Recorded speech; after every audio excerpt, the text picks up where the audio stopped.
A marca de maior onda do ano é de uma mulher e ela é brasileira. Isso mesmo. Mas antes da Maia Gabeira entrar pro Guinness pela segunda vez num feito histórico para as mulheres, outras surfistas pavimentaram esse caminho enfrentando preconceitos de um esporte dominado pelos homens.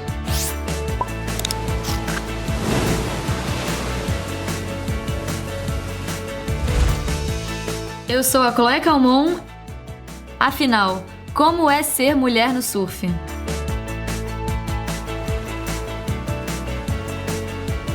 E aí, mulherada, tudo bem? Tudo bem? Tudo beleza.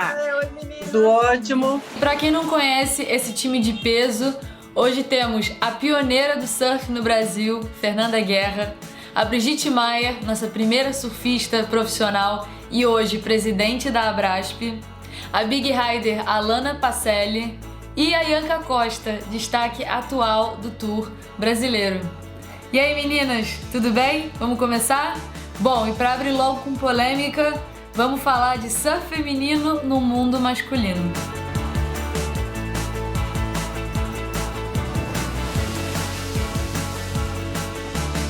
A gente sabe que o nosso esporte foi por muito tempo dominado pelos homens, mas hoje o surf feminino vem ganhando bastante força e presença dentro d'água.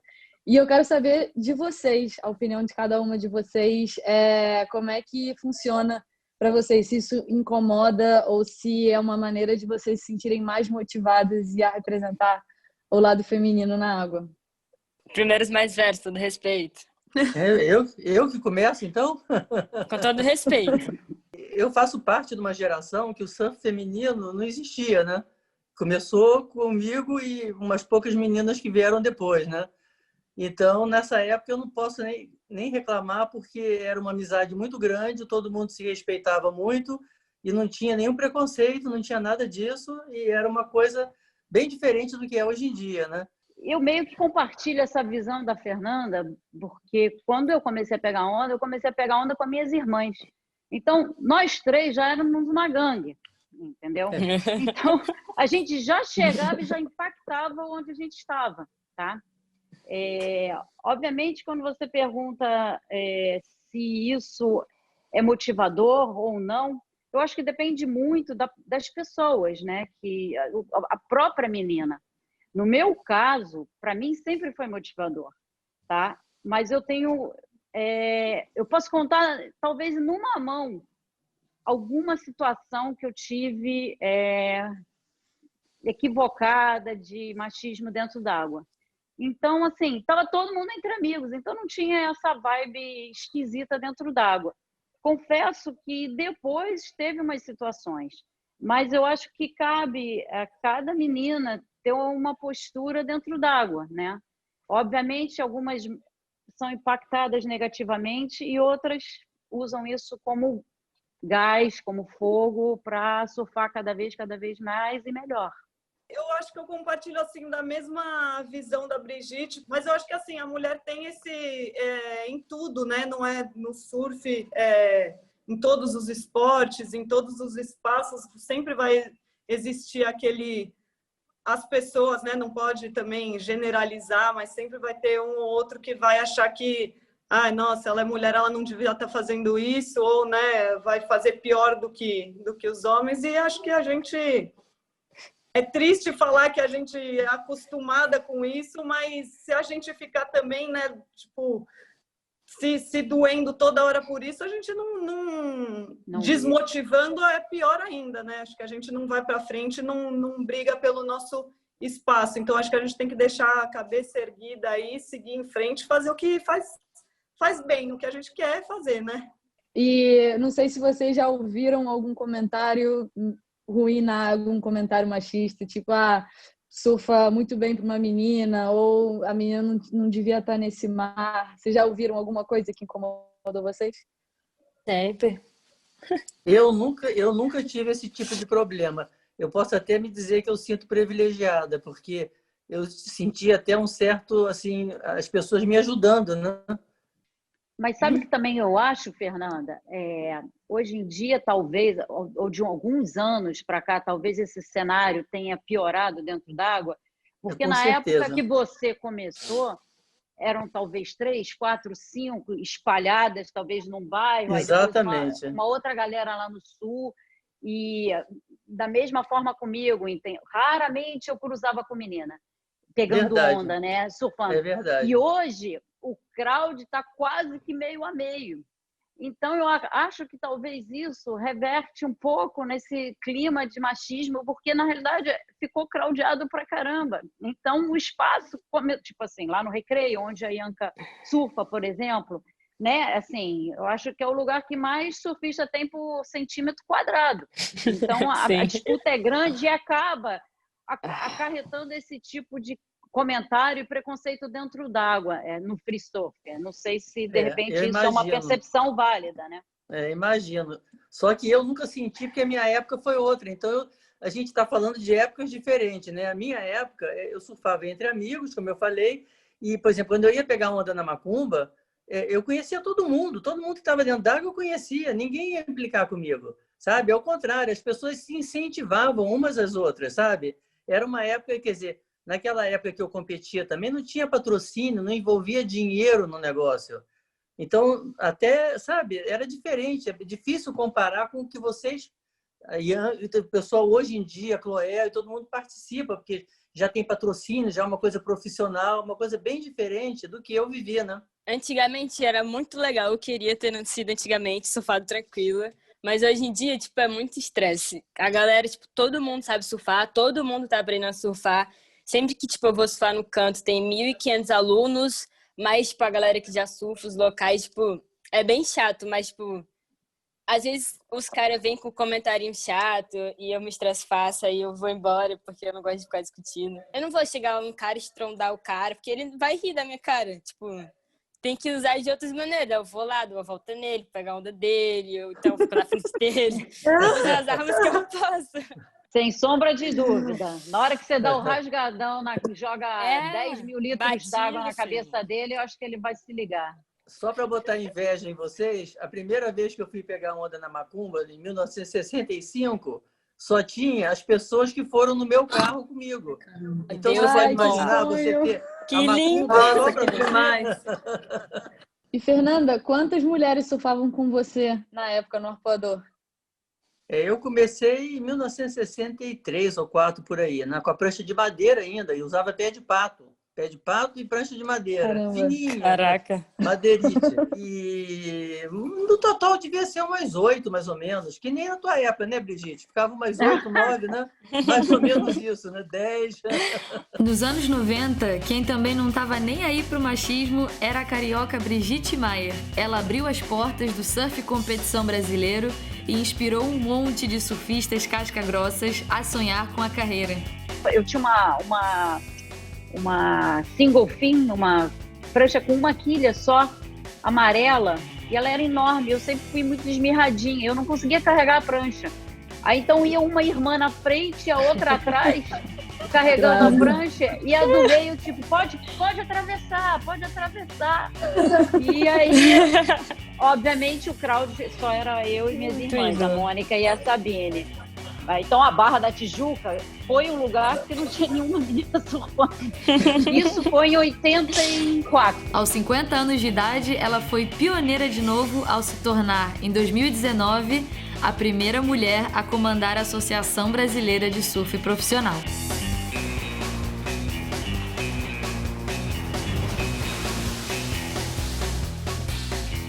Brigitte, me conta, quais são os desafios de ser a primeira mulher dirigindo a Abrasp? Enormes. Enormes. Desde o começo da profissionalização do surf feminino, eu sempre estive muito engajada com as diretorias, com as associações. Eu fui representante do surf feminino durante anos da Abrasp, durante praticamente a minha vida como competidora do surf profissional inteiro. Então, eu senti a obrigação, mas uma obrigação sadia, de tentar batalhar por algo maior do meu esporte. E com a vontade enorme de querer que as meninas pudessem viver a mesma coisa que eu vivi. Incrível. E nada melhor do que a visão de alguém que já viveu isso para poder gerenciar agora, né? E, Fernanda, você lembra da primeira associação de surf feminino aqui no Brasil? Lembro muito bem, porque foi o meu pai que conseguiu organizar, porque naquela época era até proibido pegar onda o dia todo, porque machucava, não tinha strep, as pranchas eram pesadas, iam lá ter areia, né? Então eles proibiam que fosse surfar, que surfasse, né, o dia todo.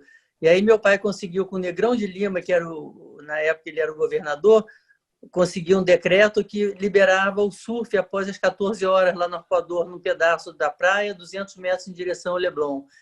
E então, para começar a ter os primeiros campeonatos, a gente tinha que ter uma federação, né?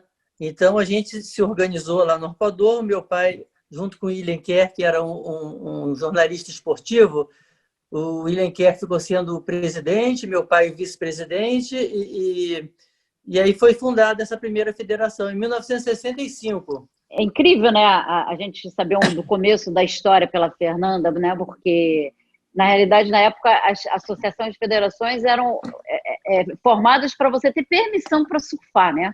Exatamente. E aí, é incrível isso. Eu não sabia disso, tá, Fernanda? Isso é demais.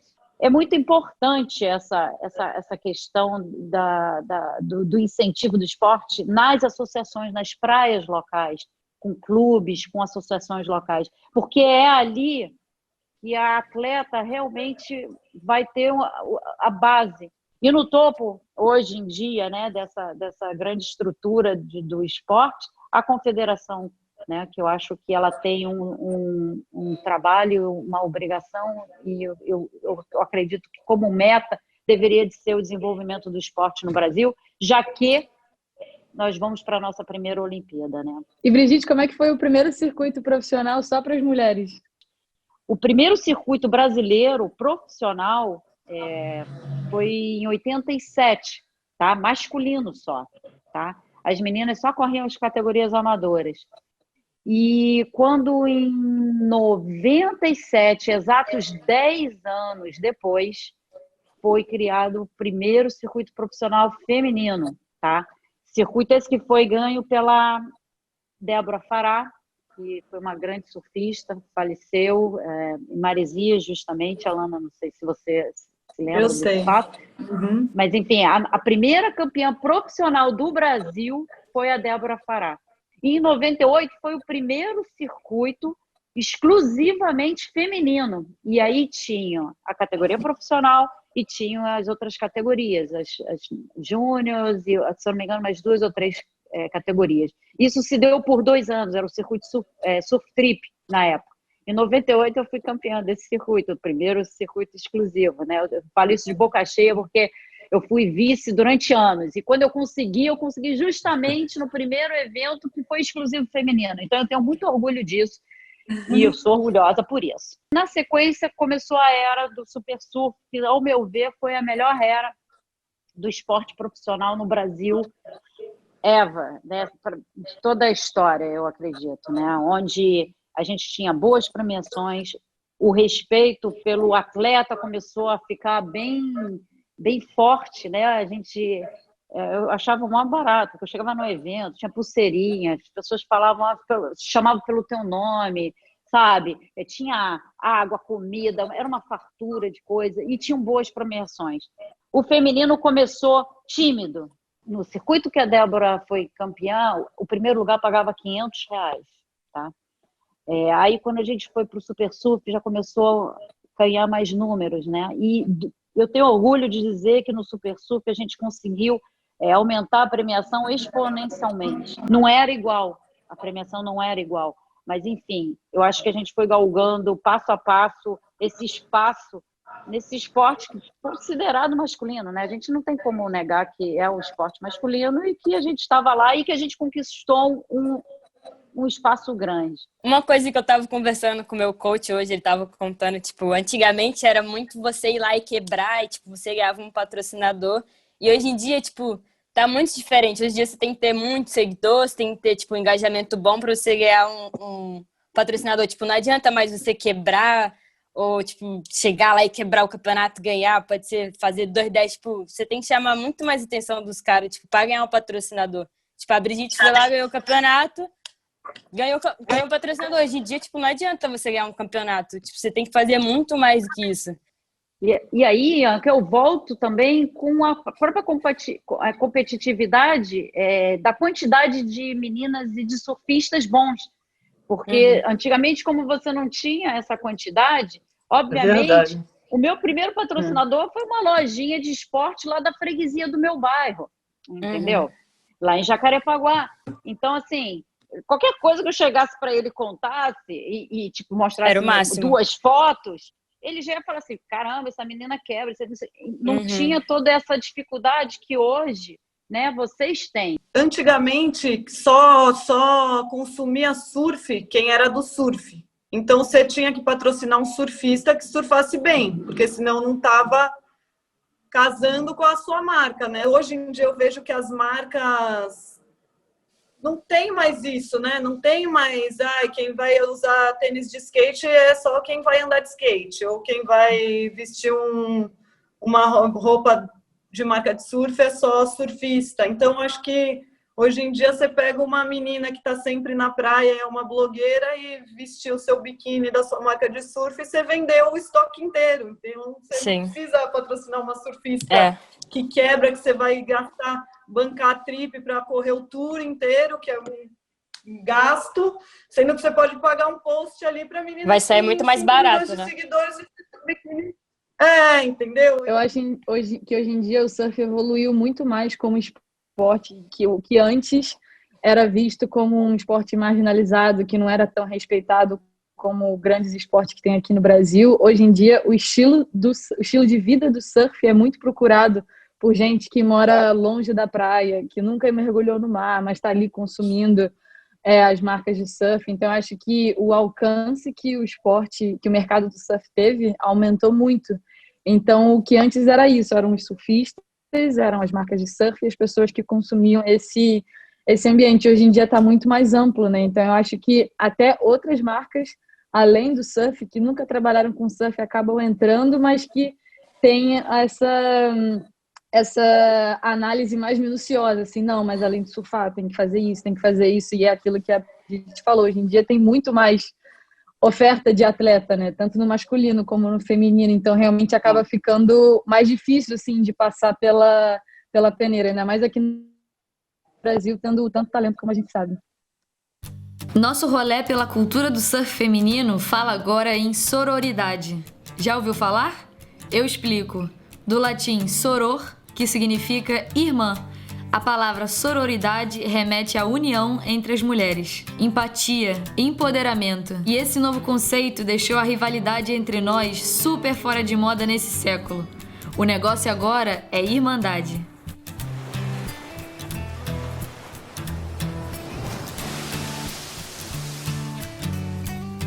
E, bom, vocês já devem ter ouvido falar da palavra sororidade, e eu acho que no surf feminino isso pode ser representado de várias maneiras, tipo, incentivar a sua amiga na hora de entrar no mar, estender a mão na hora do perrengue, comemorar a onda boa da amiga. Então, como é que vocês praticam isso no dia a dia? Eu sempre pratiquei, porque na minha época, como eu falei, não tinha competição entre as meninas, assim, era tudo na base da amizade, né?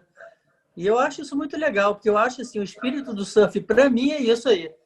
É exatamente essa palavra que representa tudo. É você dar a mão, estender, elogiar, compartilhar.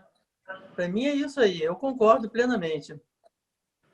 Eu não consigo imaginar o surf sem isso, porque é tão intrínseco isso já, né? De você estar ali junto com seus amigos, Eu, no meu caso, sempre estive junto com as minhas irmãs.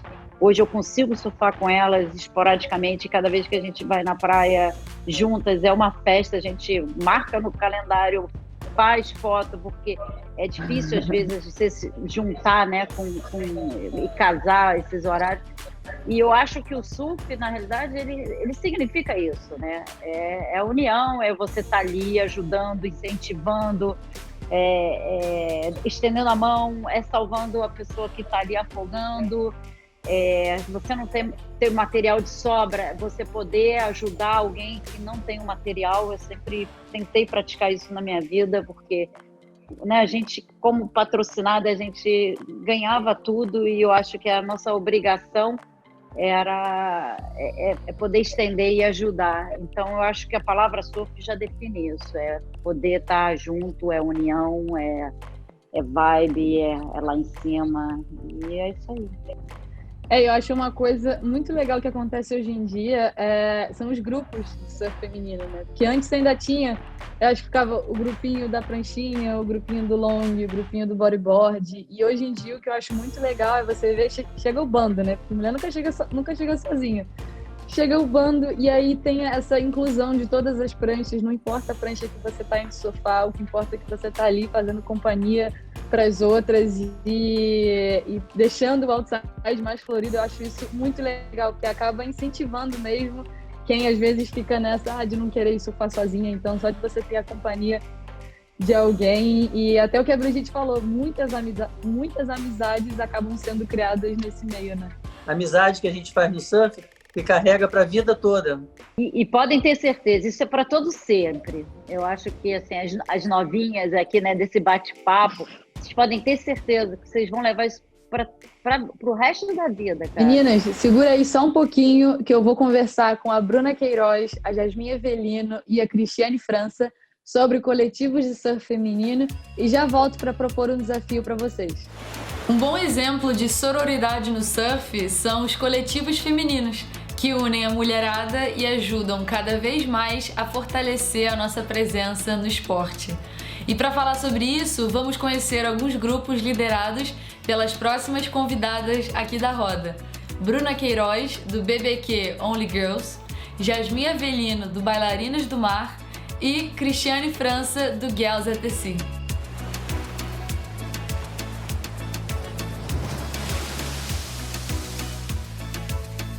Oi meninas, Cris, Oi. Bruna, Jasmin. Olá! Bem-vindas ao Maré Feminina, é um prazer estar aqui falando com vocês hoje. E já para começar o nosso papo com a primeira pergunta, o que é um coletivo de surf feminino e como é que surgiu essa ideia e como é que é trabalhar inspirando mais mulheres no esporte? Bom, assim, para mim foi surgindo de uma forma muito natural e não foi nada programado, eu não escolhi fazer isso, assim, as coisas só foram aparecendo na minha vida. Eu tinha um grupo de amigas que a gente se conheceu no mar, surfando, estava todo mundo começando junto, com 16, 17 anos, algumas 18, e a gente saía para surfar, começava, e a gente já fazia um crowd feminino nosso, e todo mundo meio que aprendendo junto. Passou-se uns 10 anos, assim, eu me formei em educação física e comecei a dar aula de surf numa escola, que foi quando eu comecei a dar aula de pranchas e comecei a surfar de prancha. Até então eu surfei 10 anos de bodyboard. E aí a gente começou a fazer algumas viagens e aí as pessoas que viam que a gente trabalhava numa escola perguntavam se podiam ir viajar com a gente. Foi aí que a gente teve a ideia de levar algumas pessoas que estavam interessadas para viajar. Foi uma maneira muito natural, assim, não foi programado, organizado para ser uma surf trip visando essa maneira de levar outras meninas. Era uma trip fechada mesmo, mas aí a gente resolveu abrir. E foi assim que aconteceu. Demais. Que eu tive que abrir um pouco mão das competições do surf profissional para fazer faculdade, para trabalhar esse outro lado, né, profissional da vida. E com isso eu comecei a dar aula em janeiro de 2019. Em maio, a procura já estava muito grande de meninas querendo aprender a surfar, tá lá dividindo o outside do longboard, aprender a caminhar, dar passinho e ir pro bico, porque elas começaram a ver que é um surf muito feminino, é um pouco mais fácil, enquanto a galera de pranchinha, né, tá remando e tá, tipo, sofrendo ali para varar a arrebentação, a gente já pegou mais de 5, 10 ondas, e sem falar na leveza que o long dá, sabe? Então, em junho, assim, meados do ano, eu tava na autoescola, e a galera me procurava e falava, pô, Jaz, vamos fazer um surf trip, vamos viajar. E foi daí, eu não tinha nome, não tinha nada ainda, era só as aulas de surf com a Jasmin. E foi daí que eu falei, cara, eu vou criar uma surf trip, vou tentar. E foi daí que eu falei, pô, o que referencia muito o surf de longboard feminino? Eu lembro que todo mundo falava, parece que é um balé, parece uma dançarina. E foi daí que veio o nome Bailarinas do Mar, a referência para mulheres que não querem só ser atletas, se formarem como atletas profissionais, e sim estarem com outras meninas dividindo o outside, dividindo a energia que o longboard proporciona, né, de estar se divertindo, de estar se redescobrindo ali dentro d'água. É um movimento assim que está criando muito força. Já consegui fazer 4 edições, agora a gente está conseguindo levar para o Nordeste também, para a Praia da Pipa. Então é um movimento assim que eu estava sentindo falta, né, desse investimento aqui no Brasil para o longboard em si. E, se eu não me engano, é o primeiro movimento que foca só nessa categoria. Então, é algo que está dando muito valor assim, para meninas do Brasil inteiro investirem nessa categoria, que vai muito além, né, de o longboard só para aprender ou então é só para quem é mais velho. Então, o Bailarinas está aí para isso. Eu comecei a competir profissionalmente em 2003 e aí corri o circuito que chamava Super Surf, que depois virou Brasil Surf Pro, até 2011. Então, quando acabou, esse sonho ficou meio vazio. E aí fui gravar um programa com a Claudinha Gonçalves. E esse programa mudou minha vida, porque a gente foi gravar em Nicarágua. Foi em abril de 2012. Então, faziam 4 meses que tinha acabado o circuito. E eu, imagino, o tempo inteiro imaginando que uma hora vai voltar, uma hora vai voltar. E eu lembro que a gente estava lá gravando o programa, pegando os tubos da vida, só eu e ela, aquele lugar incrível. Falava, nossa, isso é muito mais legal que competir. A gente só compete em lugar horrível. Aqui a gente está tendo a chance de surfar onda boa. E todos os meninos, nossa, como você está surfando bem, bro. Eu falei, gente, estou surfando a mesma coisa. Só que feminino geralmente caía no horário ruim do mar. Então ninguém via a gente realmente mostrando aquilo que a gente fazia, né? E aí o dono dessa pousada veio falar comigo, porque já tinha uma menina americana que chama Holly Beck, que também era antigamente surfista profissional, e ela fazia grupo só de meninas para levá-las para fazerem surf trips internacionais. Aí eu falei, imagina, né? Para que as meninas vão pagar mais para ir comigo se elas podem pagar para ir sozinha? E não fazia essa ideia que a Cris e Yasmin falaram de que a gente é referência para tantas meninas que às vezes não têm coragem, acham que não é para elas, que elas não podem, que elas não vão conseguir, que aquela menina que já surfa bem vai, mas eu não consigo. Então o feedback foi muito legal. Ainda não existia nenhuma mulher no Brasil que fazia isso, por isso que eu não botava tanta fé. Então eu fui aprendendo e apanhando e errando, fazendo tudo sozinha. E aí, nesse mesmo ano, a gente organizou a primeira surf trip e não tinha nome também. E aí, a placa do nosso carro, que eu fiz para Costa Rica, a placa do nosso carro era BBQ. E uma das meninas que foi era uma grande amiga minha, que é a Bianca Lima, que está indo agora na 8ª BBQ dela. E aí ela falou, nossa, que legal, Barca da Bruna Queiroz. E aí no final pegou. E em fevereiro desse ano a gente realizou a nossa 40ª surf trip. Então é muito legal ver que era um sonho, começou em 2012, poxa, em 8 anos a gente conseguiu, né, levar tanta gente, fazer tantas meninas acreditarem. Igual a Jasmine falou, cara, não tem idade, não tem gênero, não tem classe social, não tem nada. Ali dentro d'água é todo mundo igual. Então, acho que essa é a coisa mais mágica, assim, do trabalho que a gente pode fazer. Tanto a Chloé competindo, inspirando, a gente que motiva outras mulheres a estarem lá dentro d'água. A gente não muda o dia delas. Muitas vezes a gente muda a vida delas, a forma como elas vão levar isso para o resto da vida delas, como elas vão acreditar que elas são capazes de tudo, não dentro d'água, mas na vida. Então, é uma coisa muito mágica. Nossa, foi sinal do universo, hein, essa placa do carro, então. Foi muito legal. Não, e o legal é que, como vocês falaram, né, todas já tinham um background no surf, já viviam nesse universo do surf há muito tempo, então no que você acaba se tornando uma fonte de informação acessível para as pessoas, né, para as outras meninas, acaba que é muito mais convidativo. E é sempre mais legal você ir acompanhada de uma amiga do que sozinha, né? Tipo, eu detesto surfar sozinha também. Às vezes eu penso, putz, eu acho que ninguém vai comigo, então nem vou surfar. Total, às vezes até num mar grande que você fala, ai, tá meio grande, tô preocupada, aí tua amiga, vamos nessa, você, nossa, lógico, vamos nessa, que grande o quê? Então é um incentivo, né, pequeno, grande, é só um exemplo, Total. Mas é tão gostoso dividir essa alegria, né? É uma acaba uma puxando a outra, né? É a pilha, né? Coloca a pilha, quando uma não tá muito afim, a outra põe o ritmo, né? Se vocês pudessem listar os 3 maiores ensinamentos no surf que você passam para essas meninas e para essas mulheres que buscam o projeto, qual seria o top 3 de cada uma? A questão daquela coisa do empoderamento e das novas amizades que ela faz, né, durante o surf. E eu falo muito também dessa questão da não cobrança, né? Porque cada pessoa, ela se desenvolve num tempo diferente. E às vezes você vê duas pessoas começando juntas e uma realmente evolui muito rápido e a outra demora um pouco. E aí às vezes ela sai chateada do mar, ela sai triste. E essa questão da não se cobrar e estar ali simplesmente para se divertir, né? De ter a resiliência, de ter a paciência, de realmente entender o que está acontecendo e respeitar os seus limites. A gente fala muito sobre isso, né? Sobre essa capacidade da gente se superar cada dia dentro d'água, porque para quem está começando realmente essa questão da arrebentação é um desafio, a questão física de força, resistência, é um desafio muito grande. E, de repente, ela está se comparando, lógico, ela vai querer se comparar com aquelas pessoas que estão ali já se desenvolvendo um pouco mais que ela. E ela se compara de uma maneira, assim, não tão ideal. E, na verdade, ela não tem que se comparar, ela tem só que aceitar e ter a paciência, porque o surf, ele precisa de muita paciência e muita dedicação, é muito treino.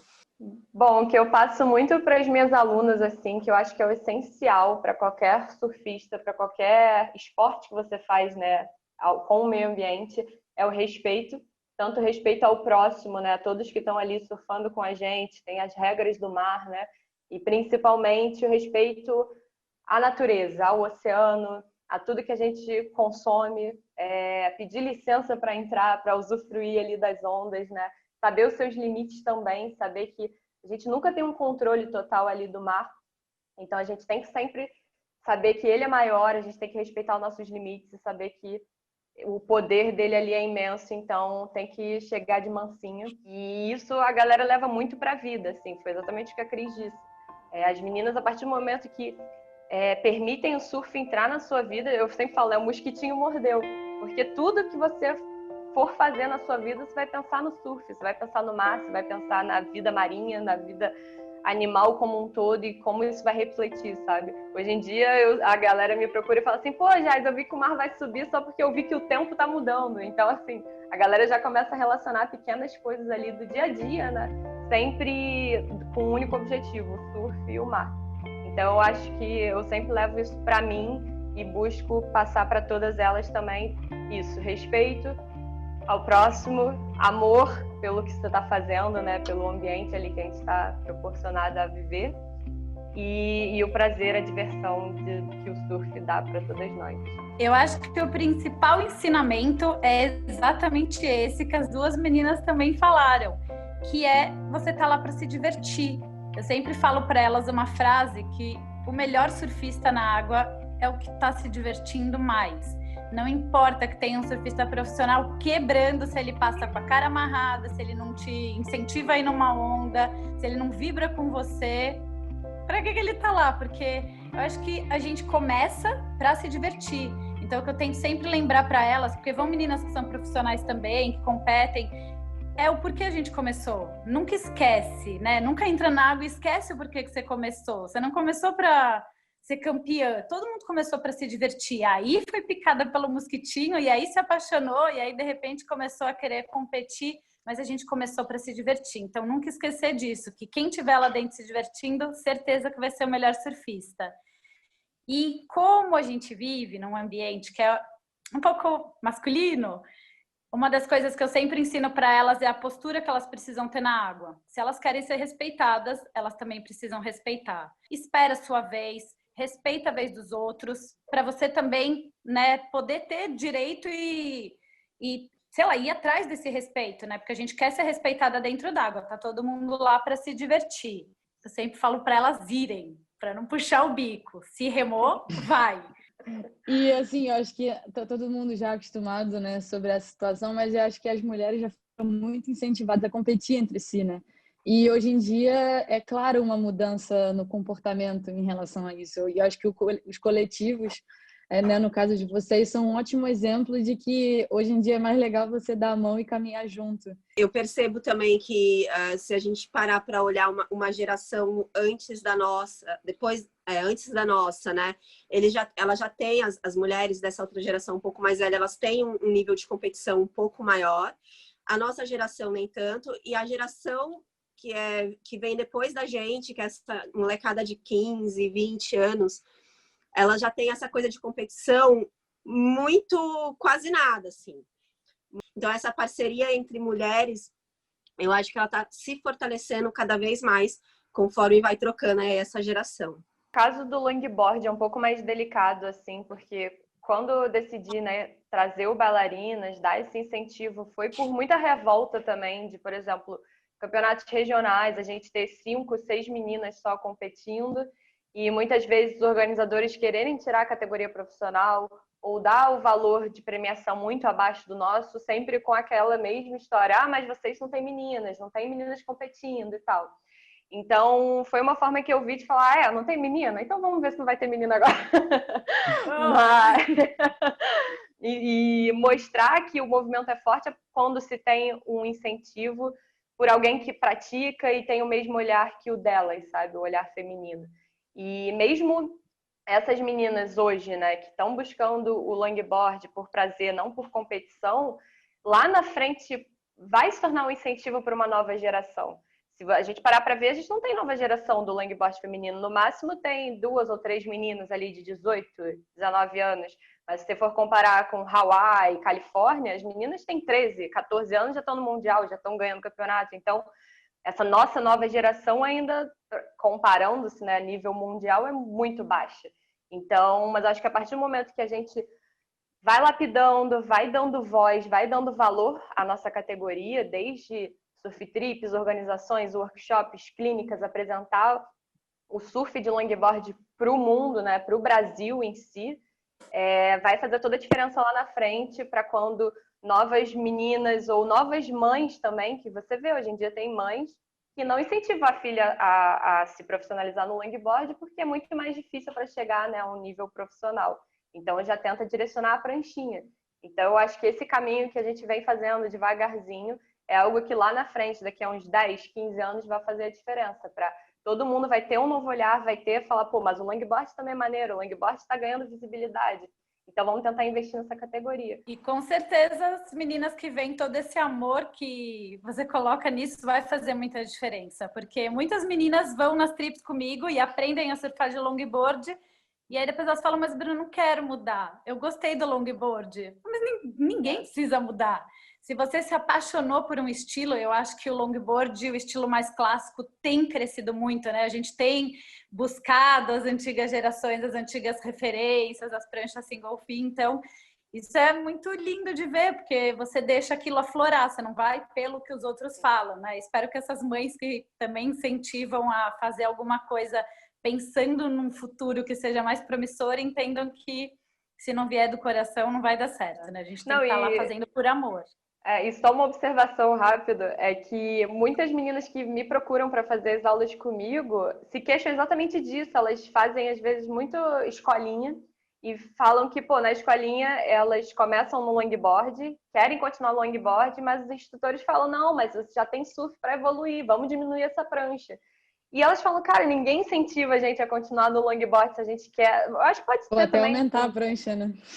Exato. Tipo, evolução aqui no Brasil ainda é isso. Evoluir é diminuir prancha. Sendo que muitas delas falam, não, eu quero continuar no longboard. E às vezes o próprio instrutor pode não saber, né, passar as técnicas ali do longboard, mas eu acho que tem que acabar com esse tabu de que evolução no surf é diminuir prancha.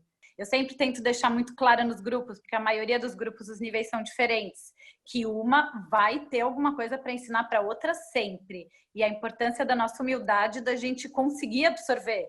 Porque se a gente achar que a gente já sabe, a gente não tem espaço para aprender. Ninguém aprende o que acha que já sabe, né? Então, muitas vezes o mar tá pequeno, aí todas as meninas que, né, já têm um nível de experiência maior ficam, poxa, tá pequeno hoje, você vê aquela menina que passou perrengue todos os dias. Todos os dias estava grande, aquela coitada ali ficou passando perrengue, de repente é o dia dela. E a gente tem a humildade de entender que, peraí, hoje é o dia dela. A gente também se divertiu, hoje é o dia de vibrar por ela. Então isso ensina tanto, acho que traz tanta alegria para o nosso coração, assim, a gente olhar para um mar que a gente acha que a gente não vai se divertir e de repente a gente descobrir que a gente vai fazer alguém muito feliz. E conseguir ficar feliz com a felicidade de alguém é o maior aprendizado que eu acho que esse projeto pode trazer para a gente, principalmente quem já compete, né?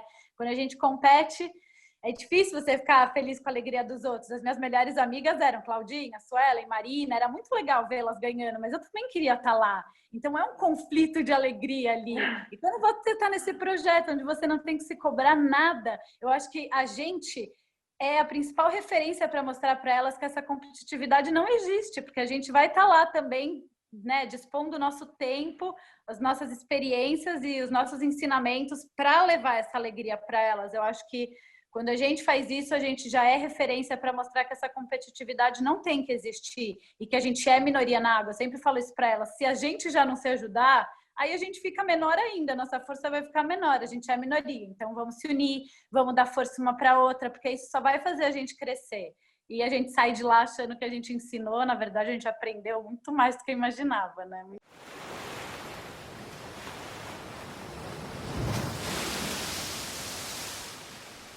E fugindo um pouco, né? Essa quarentena pegou todo mundo de surpresa e acho que todo mundo teve uma lição aí para se reinventar. E como vocês se reinventaram, né? Já que os coletivos são aquele contato físico, abraço, todo mundo junto. Como é que vocês se reinventaram? Teve muita aula online, muito Zoom, muito FaceTime? Bom, no começo a gente ficou meio perdida, né? E agora o que vai fazer? Mas o que mais tinha era tempo para pensar e planejar e se organizar. Então, a gente desenvolveu treinamentos online, mas mais preparativos para o surf mesmo, uma parte mais técnica, mas um treino voltado para o treinamento funcional, né? Quem toca os treinos é a Potira e a Nina, lá de Floripa. E eu fiquei mais nessa parte de organizar, e a gente se reinventou também, descobrindo assim, a gente sempre produzia umas camisetas, uns bonés, não sei o quê. Vamos montar uma coleção de inverno? Vamos montar uma coleção de inverno. E aí a gente foi produzir camiseta, casacos, bonés, chapéus, calças, e aí a gente inventou uma confecção, né, que leva o nosso nome, e tá super legal a nossa confecção, além das aulas online. Então, assim, a gente se redescobriu, né? E logo que foi, digamos assim, liberado o surf, que a gente não poderia ir na praia ainda, mas já poderia surfar, logo as pessoas que são mais próximas já começaram a entrar em contato, querendo fazer uma aula ou outra. Eu me dispus a dar aula em espaços abertos e comecei logo que foi autorizado o surf, né? Já comecei a dar umas aulas ou outra, né? Então a gente teve que se readequar ao momento, né? Então as atividades sempre com distanciamento social, com uso de máscaras quando não é dentro da água, medindo a temperatura das meninas antes das atividades, tanto das meninas que estão participando, quanto também da equipe, né? Os professores, as professoras que participam. E sempre assim, com muita consciência, os quartos que antes eram compartilhados em 3 meninas, agora eles são duplos, né? Normalmente quando vem amigas, ou a pessoa ainda tem a opção de ficar num quarto single, e a gente foi se readequando à nossa nova realidade, né? E a gente está aí de portas abertas, recomeçando ainda com o treinamento online, para quem não pode estar dentro da água. Algumas pessoas ainda estão se resguardando por uma questão de saúde, por uma questão, né, mais porque tem um parente doente ou porque a própria realmente não quer se expor. A gente respeita super isso, então a gente tem um treinamento online voltado para o surf, mas na parte de preparação física mesmo, mas bem técnico. E para quem já está disposta a surfar, a gente já oferece aulas por aqui e algumas surf trips querendo aparecer por aí. Com bailarinas, assim, foi um choque também, porque esse ia ser o primeiro ano que eu ia conseguir levar para outros lugares do Brasil e também, quem sabe, internacional. Foi engraçado que assim que começou a quarentena aqui no Rio, se eu não me engano foi dia 16 de março, a gente, no final de semana anterior, estava finalizando bailarinas lá de Tamambuca. Então, eu lembro todas as meninas que vinham lá para mim e falavam: caramba, Jasmine, graças a Deus a trip foi, sei lá, 2 dias antes de começar a quarentena, então foi um gole de vida ali para poder encarar, né, os desafios que foi essa quarentena. Durante esse tempo que eu consegui fazer, eu não tenho esse recurso das aulas online com as meninas, mas eu fiz algumas lives com elas. Muitas vezes eu juntava todas as meninas que fazem aula, né, em um grupo para a gente ficar conversando, eu ficar passando vídeos para elas, alguns exercícios também. Eu comecei a fazer ginástica natural e comecei a fazer aulões com elas também, com o meu professor. Então, uma forma, assim, de não perder ali o ritmo, né? Mas é o que eu sempre falo, tipo, para você ganhar remada, você tem que estar dentro d'água. Então, depois que aqui foi liberado no Rio também, muitas meninas ainda não quiseram voltar Geralmente as que têm mais dificuldade de deslocamento, né, que precisa pegar ônibus, transporte público, elas preferem não se deslocar ainda agora por grandes trechos, mas a maioria já está voltando, e o que eu senti assim de diferença foi que eu tive uma procura muito alta mesmo, das meninas que às vezes nem eram minhas alunas, mas falam, caraca, depois desse tempo assim, eu quero dar valor à vida, quero fazer o que eu sempre sonhei, quero encarar, quero começar a surfar, quero viver isso. Então a procura assim que deu para ver como as pessoas passaram a dar mais valor à vida, né, e a buscar os seus sonhos e se realizar ali muito através do surf. Então foi uma forma assim que eu vi que abriu muito a mente das pessoas para poder seguir aí no esporte. E é exatamente o que a Cris falou, é o novo normal, sabe? Querendo ou não, a gente tem que retomar, né? Claro que devagar, mas sempre respeitando ali quem quiser participar, quem não quiser. Tanto que as meninas que quiseram parar por um tempo as aulas, estou respeitando. Quando elas quiserem voltar, elas voltam. Mas a gente tem que ir retomando aos pouquinhos. Mas internacional também acho que agora não é o momento. Mas até porque são poucos os países, né, que estão abertos. Mas é isso, vamos focar que vai dar tudo certo, todo mundo com responsabilidade, mas também retomando o trabalho aos poucos. Aos pouquinhos as coisas vão se encaixando no novo normal, né? Quando eu voltei também da última surf trip, que foi a 40ª, logo depois começou a quarentena. Eu ficava, meu Deus, esse número 40, agora quarentena, o que isso significa? E eu imaginei que não ia ser por tanto tempo, né? Eu estava em Portugal até quando começou tudo, meu namorado mora lá, e voltei correndo. E a gente adiou 4 surf trips que já estavam confirmadas, acreditando que a gente ia voltar em breve, né? E aí, aos pouquinhos, eu vi as meninas super desesperançosas, e isso me assustou. Então, o que eu fiz primeiro foi começar a relembrá-las dos momentos bons, para que a gente tenha esperança dos novos futuros momentos, né? Então a gente tentou fazer uma retrospectiva de todas as trips e falando um pouquinho de cada uma, e eu via que isso estava mexendo muito com as meninas. Isso foi muito legal, porque a gente recebia muitas mensagens delas falando, poxa, como foi bom viver isso, não vejo a hora de poder viver outro, estou passando esses momentos, mas vou continuar me dedicando, vou continuar treinando, porque a vida não para por aí. E aí a gente começou a fazer lives para poder, nesse momento que estava todo mundo em casa, levar informações. E aí a gente fez uma live com o meu shaper, que faz um trabalho muito legal com as meninas, ele dá um desconto super especial para todas as meninas que já participaram, e eu vi que elas não têm muitas informações sobre pranchas. Às vezes, os shapers, a maioria deles tem um modelo padrão para surf feminino, e elas não sabem muito quais são as características de uma prancha que podem auxiliá-las ou pode, de repente, deixar o surf delas estagnado. Então, foi muito legal essa live. Elas mandaram várias perguntas, meu shaper conseguiu levar muita informação até para mim, que convivo com ele sempre, trouxe muita informação legal de longboard, de stand-up, de pranchinha. A gente fez live com nutricionistas também, que falaram um pouco sobre quais são os alimentos que a gente poderia estar consumindo agora para aumentar a imunidade, para a gente estar, né, com um físico bom, que também ajudam o nosso mental a estar bom, para a gente se preparar.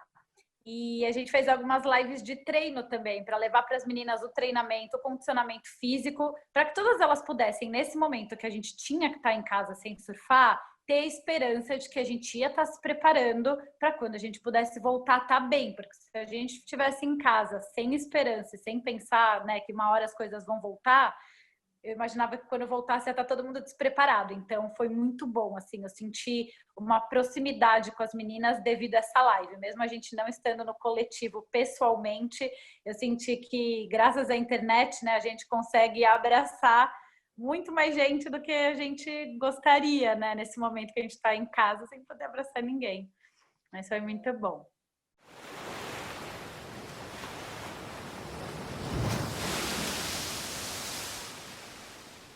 Para vocês, assim, qual é a atitude que mais tira do sério, que você fica irritada na hora dentro d'água? E nessas horas, o que vocês fazem? Se vocês são daquelas que chegam botando a mão na cara, dando a lição de vida, ou vai pegar só em outro lugar, deixa quieto? Como é que vocês são? Acredito que para mim, assim, não tem nada pior do que aquelas pessoas que são folgadas e vêm dando voltinha. né? Então você tá ali esperando a onda, a pessoa acabou de pegar uma onda, ela vem, aí ela vê que tá vindo uma outra onda lá atrás, ela dá a voltinha em você para pegar a onda. E essa é a pessoa que mais me irrita na água. Eu não fico brigando na água. Acredito que nunca briguei assim, já bati um pouco de boca assim, mas brigar realmente nunca. Mas quando a pessoa faz isso pela segunda vez, né? A primeira vez eu deixo passar, tipo, olho assim, dou uma olhadinha torta, mas tudo bem. Na segunda vez eu falo, se me der voltinha de novo, eu vou te rabiar. Acaba. Não tem assim a segunda, a terceira oportunidade. E às vezes, quando são muitos caras assim, porque acontece de você estar no mar, aqui em Ubatuba tem um pico que é muito assim, que é uma onda de pico, e que todos os caras que, tipo, moram nessa praia, eles acham que eles são realmente os donos daquela onda, e quando tem onda boa, é só eles que querem pegar a onda, mas aí não é um dando voltinha, são 5, 6 dando voltinhas. Aí, então, assim, tem certos momentos que eu evito ir em certos lugares, né? Então, se tem ondas boas em outros lugares, eu procuro aonde as pessoas se respeitam um pouco mais. Ou eu vou nos horários alternativos, que eu sei que o mar vai estar mais vazio, tipo, e aí você vai sacando essas coisas para se afastar e evitar, tipo, se frustrar, ficar nervosa, brigar, porque não faz muito sentido, né? Bom, para mim o que atualmente assim, o que mais me incomoda é a inconsequência. A Clé vai saber o que eu tô falando, assim, no pico que a gente costuma surfar, Já tá na cedo que você macumba. vai falar. O que mais me incomoda é isso, é uma galera que diz que sabe surfar, você vê que sabe surfar, deslizar a onda, mas não tem noção nenhuma de posicionamento, respeito e aquela direção defensiva pelo próximo, sabe? Então eu acho que esse respeito ali dentro d'água e zelar pelo próximo, que é um equipamento que machuca, uma quilha, uma single fin, um longboard na cabeça machuca, sabe? Pode abrir, pode causar sérios danos. Então, o que mais me incomoda é isso, essa falta de noção ali dentro do pico, desde o posicionamento, desde você... Exatamente, eu comparo muito com a questão da direção defensiva, né? Ao dirigir. Você tem que calcular tudo que pode acontecer, desde você estar dropando aquela onda, desde você estar rabiando, ou se tem alguém te rabiando, às vezes não vale nem a pena continuar ali na mesma onda com a pessoa. Então, eu acho que é uma galera que surfa como se fosse o último surf da vida. Então, pô, tem que pegar essa onda, senão vai ser a última onda da minha vida. Então, eu acho que isso está fora ali de cogitação total, é o que mais me irrita, e às vezes eu gasto uma saliva ali, mas eu sempre me arrependo também, porque você vê que a pessoa não vai mudar. Mas às vezes é bem revoltante isso. Hashtag desnecessário, né?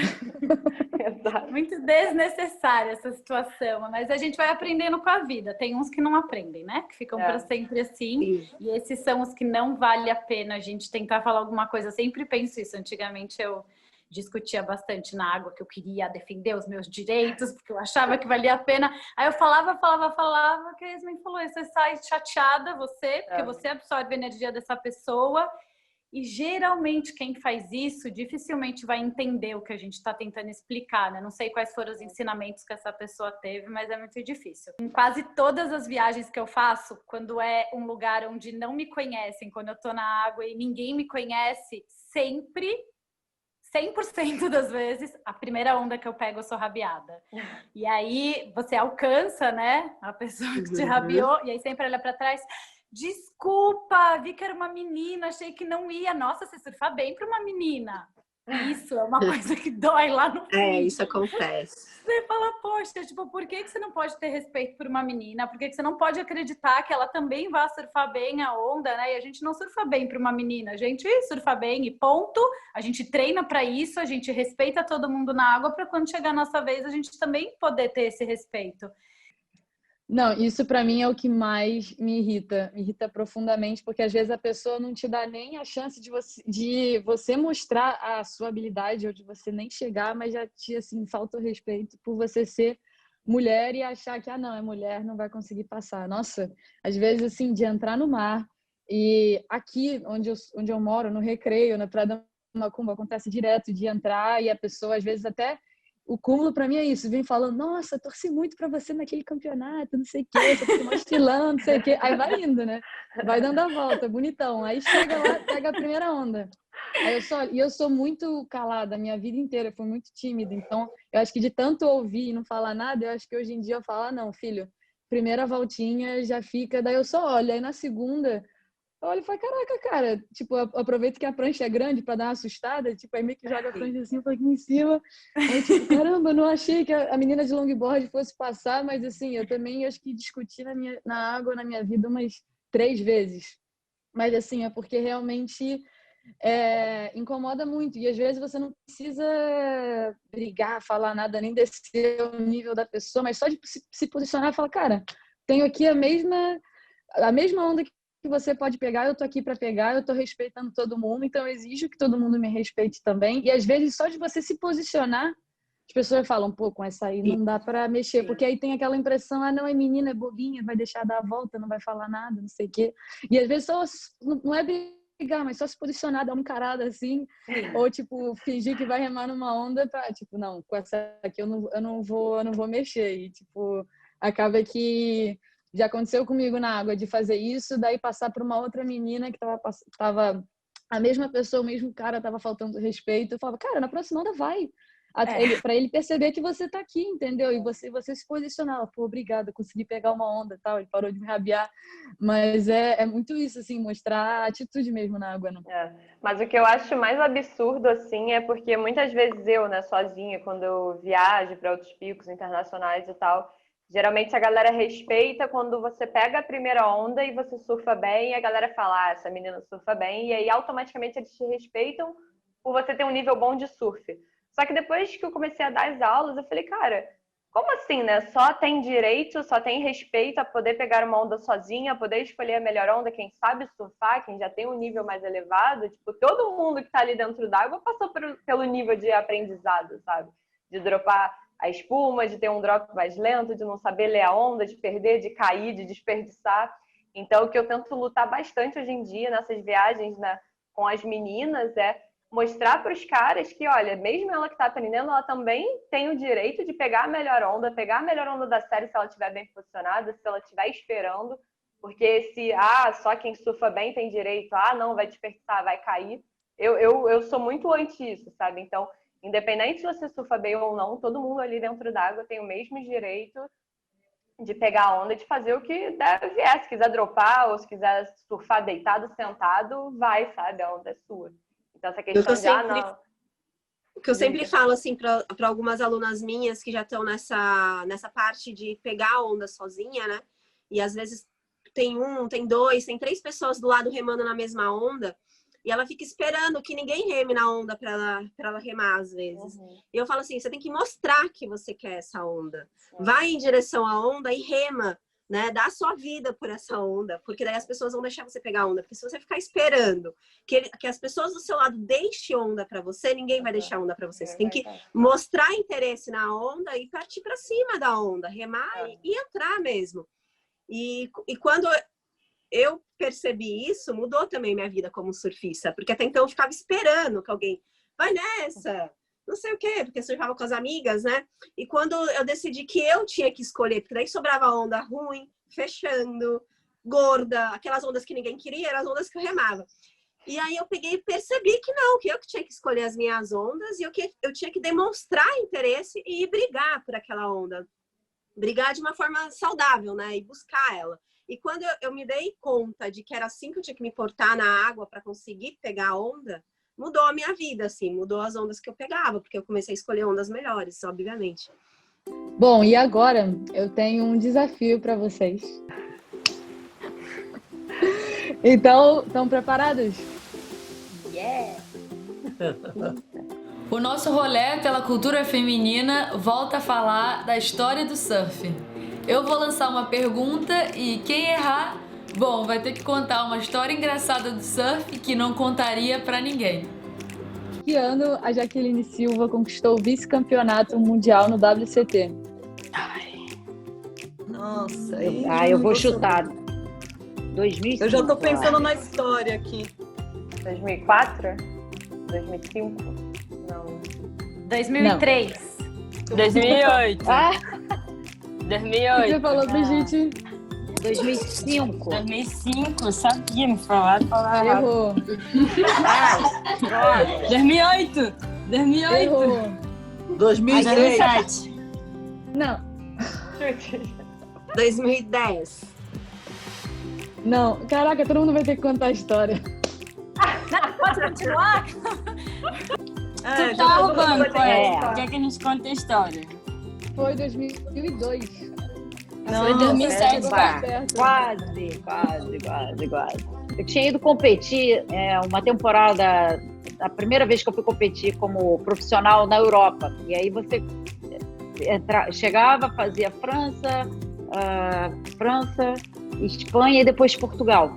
Enfim, aí quando eu cheguei na França, eu já tinha roupa de borracha naquela época, ó, melhorei de vida. Que grande. E aí eu vi a galera saindo, meninas também saindo, e elas iam no chuveirão e elas literalmente tiravam a roupa, né? Ficava todo mundo topless, amarradão, entendeu? Todo mundo trocava de roupa. Eu falei, ai, caraca, esse é meu país, porque eu sempre fiquei muito incomodada com esse negócio da gente não poder ser livre, leve e solto.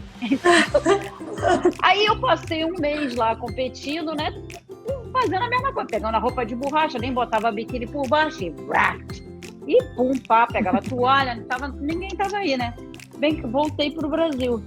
E aí eu tava surfando no meio da barra, botei minha roupa de borracha, só que eu não botei com a parte de cima, porque eu tava no carro, aí já, né, daquele jeitinho que a gente de vez em quando faz, saí. Quando eu saí da água, eu tava lá no estacionamento, no meio daquele gramadão ali da barra, não deu outra, né? E vinha o carro e fechou o sinal. Aí eu, e aí os caras ficavam me olhando assim, começaram a buzinar. Eu falei assim, cara, esse cara doido, cara. A gente tá no meio de década de 90, vai ficar reclamando aqui que eu tô pegando onda, não sei o quê. Quando eu me dei conta, eu tava com as moças todas liberadas. Eu falei, caraca, levantei aqui rapidinho, entrei dentro do carro. Bom, bombardeada, mas foi. Fiquei peladona no meio da barra. Pagou peitinho. Paguei. 2. Esse papo tá bom demais, hein? Mas infelizmente chegamos ao fim do primeiro episódio. A gente falou de sororidade, história, quarentena, preconceito, surf trip, enfim. Muito obrigada a todas as convidadas que ajudaram a enriquecer essa troca de ideias incrível sobre o universo do surf feminino. Mas a gente ainda tem muito mais pra falar, hein? Continue ligado no Maré Feminina, no YouTube e no Spotify do canal Off. Valeu e até semana que vem. Entrou uma ligação e eu vou te dizer uma coisa. A minha mãe não vai acalmar enquanto eu não falar com ela. Então eu vou falar com ela rapidinho aqui, tá, gente? Eu sei que não, ela vai ligar 10 vezes seguidas. A minha mãe é assim, ela é ótima. Deixa eu usar outro telefone aqui. Mãe é ótima para ligar na hora errada.